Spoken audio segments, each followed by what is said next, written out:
Hello, my name is Alice Benton, and I am one of the co-hosts of New Life.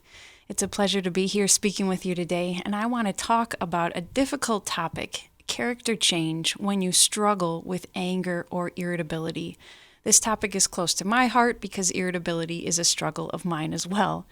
Now, this will be a two-part conversation. In the first part, I'm going to talk about some big steps that we need to take to look into our past and how we're handling things in the present to begin to resolve the anger.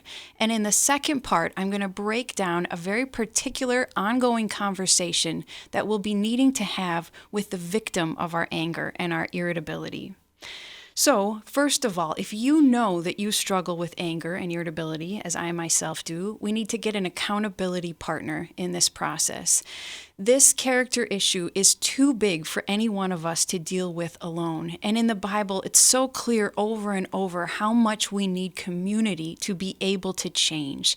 So you're going to need to find a safe person and let them know that you need their help in this process to change your character. This person should not be the main victim of your anger or your irritability. And it's somebody that will need to be able to love you through it, but also give you tough feedback and ask you difficult questions about how you're doing in this process. So that's step one, an accountability partner. Step two is going to be some more historical work, which is grieving the losses that you have gone through in your life. Tears resolve anger.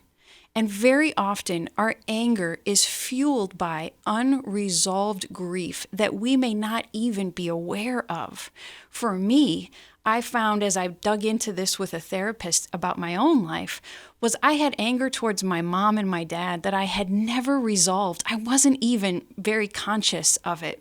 But when I found that and started to work on it with a therapist, it began to soften the edges of my anger.